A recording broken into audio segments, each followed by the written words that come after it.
The marble floors gleamed like mirrors, reflecting ambition more than humanity. Reynolds' media tower was a temple to noise, the chatter of success, the hum of power, the silence of those too small to be noticed. And somewhere in that silence stood Milan Collins, 24, clutching a paper cup that trembled more than her hands. She'd learned how to survive here, move quietly, smile politely, blend into the wallpaper. The world rewarded loudness, not kindness. Her routine cracked when she heard it, a soft rhythm of hands moving, not words. At the reception desk, a well-dressed man was signing desperately, his eyes clouded with the ache of being unheard. The receptionist frowned, flustered. "Sir, I'm sorry, I don't understand." Milan froze mid-step. The man's gestures were graceful but heavy with meaning. "Please, help me understand you." Her chest tightened. It was the same helpless look her brother, Danny, used to wear when the world moved too fast for his silence. No one should feel that small, she thought. Her instinct screamed to step forward, but fear whispered louder. Interns didn't interfere, not here. She could already imagine Elodie's mocking laugh echoing across the marble, trying to play hero again, Milan? But then the man's shoulders slumped, and something inside her snapped the way ice cracks before spring. She put down her coffee, took a breath, and stepped forward. Her hands rose, hesitant, trembling, then sure. "Hello, sir," she signed, her fingers dancing in the language that had shaped her childhood. "May I help you?"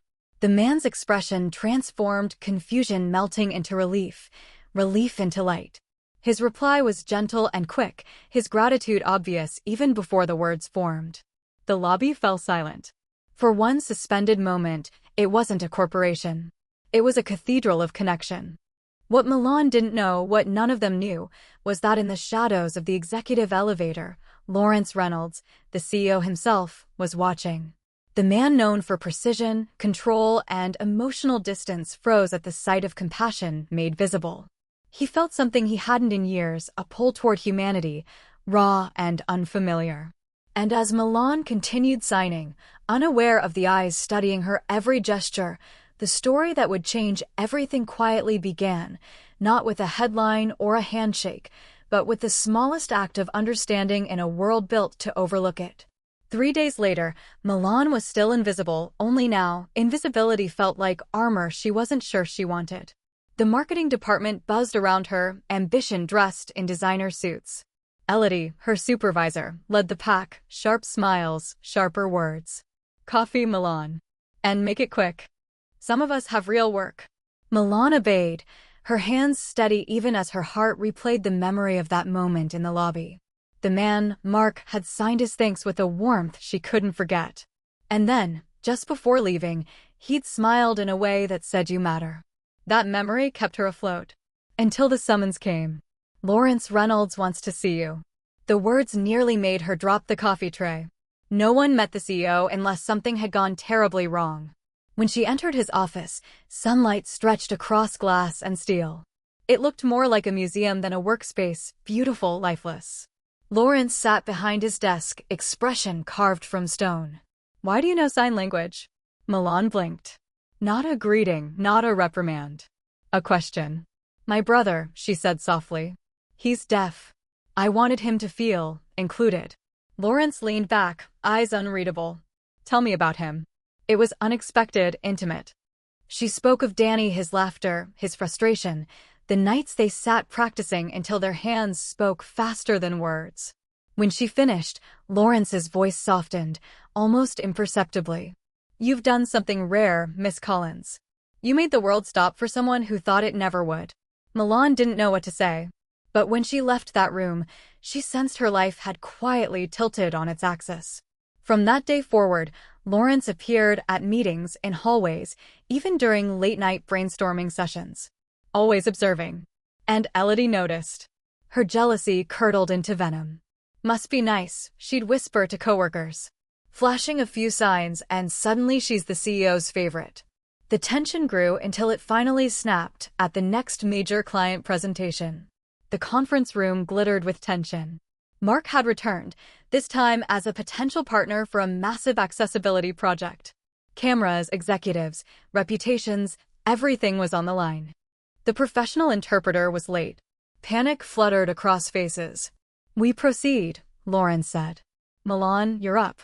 Her blood ran cold. "Sir, but his look silenced her. Trust and test, wrapped in one command. Milan stood, hands trembling. Mark smiled gently, encouraging her. But under the weight of dozens of eyes, her fingers faltered. She missigned a phrase. Confusion rippled. Someone laughed quietly. Elodie smirked. "I told you," she muttered. "Amateur hour." Milan's cheeks burned. She stumbled through another line, her confidence collapsing under the weight of mockery. Finally, voice cracking, she whispered, "I need a moment." And she fled. In the bathroom stall, the tears came hot and fast. Her reflection blurred. Why did I think I belonged here? Then came the knock. "Miss Milan." Mr. Parker, the elderly security guard, stood outside the stall door, holding a handkerchief. "I was once an art teacher," he said softly. "You know what my best students had in common? They cared too much. That's not weakness. That's strength." Milan looked at him, his words sinking deep. When she returned, the professional interpreter had arrived, but something had changed. Mark's eyes followed her, thoughtful. Lawrence's pen stilled mid-note. When the presentation ended, Mark turned to Lawrence. "I'd like Milan for tomorrow's private meeting. Just her." The room fell silent. Mark's reasoning cut through every whisper. She doesn't just translate words. She translates intention. That's what inclusion means. And just like that, the girl who had failed publicly was chosen for something greater. The next morning, Milan arrived at dawn. Lawrence was already waiting. "Yesterday," he said quietly, "wasn't just a test of skill. Mark was evaluating us. Our values. Our humanity." Milan's breath caught. "You mean he's deciding if we're the kind of company worth partnering with?" Lawrence finished. "And you, Miss Collins, reminded him that humanity still exists here." For the first time, she saw a flicker of pain in his eyes, a grief shaped like memory. "He told me your failure inspired him," Lawrence continued.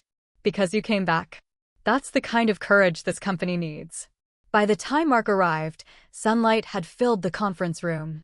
He spoke through his hands, steady, wise, poetic. "I've met hundreds of professionals," he signed, "but few who understand connection like you. I want you to lead our communications initiative." The air froze. "Director." Milan whispered, stunned. Mark smiled. "Experience can be taught. Empathy cannot." Lawrence turned to her, voice steady but warm. "Excellence always threatens mediocrity, Milan. Don't apologize for it. Own it." Her world shifted. Again. But Elodie's silence would not last. The contract signing ceremony drew the entire company. Cameras, applause, and Elodie waiting in the back, venom wrapped in perfume. Milan stood at the front, interpreting for Mark with confident grace. Until Elodie stood. "I'm sorry," she began sweetly, "but we're basing a multi-million-dollar deal on an intern? Isn't that reckless?" A gasp rippled. Milan's pulse thundered. But instead of shrinking, she lifted her chin and signed every word Elodie said for Mark. Mark's face hardened. He stood, commanding the room. "This company doesn't need perfection. It needs people who listen with their hearts. Milan doesn't just translate, she connects. That's a gift no resume can replace." Applause erupted, raw and thunderous. Lawrence rose next, his voice calm but sharp. "Milan will lead this initiative. And anyone who doubts that decision is questioning my judgment." He turned to Elodie, his tone like frost. "Unprofessional conduct will be handled appropriately." Elodie's mask cracked. Silence swallowed her ambition whole.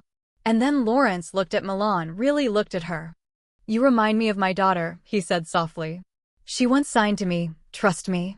I didn't. Not then. But today I do." Milan's tears blurred the lights. "I'm not trying to be perfect, sir. I just don't want anyone left behind." Their shared silence said what words never could. Months later, the tower felt different. The hum of ambition now carried warmth, not fear. The Accessibility and Inclusion Department, led by Milan Collins, had transformed the company's heartbeat. Screens displayed live captions. Meetings used sign interpreters. And people, all kinds of people, finally felt seen. Mr. Parker still watched from the lobby, pride glowing in his eyes.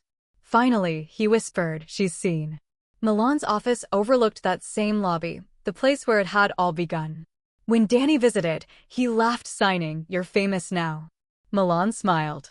"Just visible." At the project launch, the auditorium overflowed. Executives, advocates, and community members filled every seat. Milan took the stage, her voice steady. "6 months ago, I believed kindness belonged in quiet corners. But kindness is not small, it's revolutionary." Lawrence watched from the front row, his grief softened by pride. "Kindness," Milan continued, signing as she spoke, "isn't weakness. It's a bridge. A language everyone deserves to understand." As the audience rose in applause, her gaze met Lawrence's. Between them passed the invisible sentence both had learned the hard way: communication heals. Above the crowd, a banner read, "Kindness always comes full circle." And beneath it, Milan smiled, no longer invisible, no longer small. Just seen.